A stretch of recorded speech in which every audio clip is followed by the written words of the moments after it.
আত্তাহিয়াতু এর পিছনে এত সুন্দর একটি গল্প তা জানা ছিল না।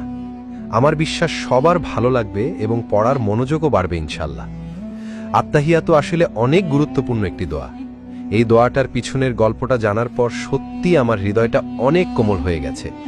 আত্তাহিয়াতু আসলে আল্লাহর সাথে আমাদের মহানবী সাল্লাল্লাহু আলাইহি ওয়াসাল্লাম কথোপকথন একটা অংশ, যা আমাদের মহানবী সাল্লাল্লাহু আলাইহি ওয়াসাল্লাম ইসরাইল মিরাজ যাত্রার সময় হয়েছে মহান আল্লাহর সাথে।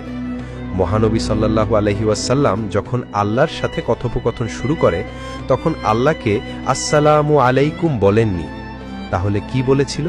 কারণ আমরা মহান আল্লাহকে বলতে পারবো না আল্লাহ আপনার উপর শান্তি নাজিল হোক, কারণ আল্লাহ নিজেই একমাত্র পৃথিবীর সকল শান্তির এবং রহমতের উৎপত্তিস্থল।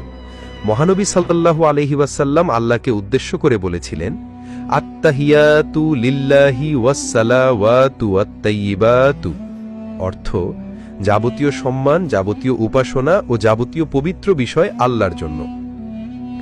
উত্তরে মহান আল্লাহ বলেন, আসসালামু আলাইকা আইয়ুহান নাবিয়্যু ওয়া রাহমাতুল্লাহি ওয়া বারাকাতুহু, অর্থ হে নবী, আপনার উপরে শান্তি বর্ষিত হোক এবং আল্লাহর অনুগ্রহ ও সমৃদ্ধিসমূহ নাজিল হোক। এতে মহানবী সাল্লাল্লাহু আলাইহি ওয়াসাল্লাম বলেন, আসসালামু আলাইনা ওয়া আলা ইবাদিল্লাহি সলিহিন, অর্থ আল্লাহর সমৃদ্ধি শান্তি বর্ষিত হোক আমাদের উপরে এবং আল্লাহর সৎকর্মশীল বান্দাগণের উপরে।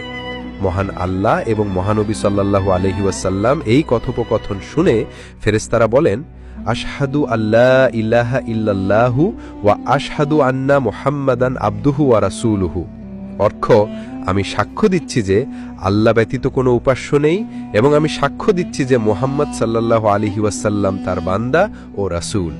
সুবহানাল্লাহ। এখন আমি এবং আপনি আত্তাহিয়াতুর গুরুত্ব এবং পিছনের ইতিহাস জানতে পারলাম। এবার একটু চিন্তা করুন তো, এই লেখাটি যদি আপনার মাধ্যমে অন্যান্য মানুষেরাও জানে তাহলে তারাও এই দোয়ার গুরুত্ব বুঝতে পারবে।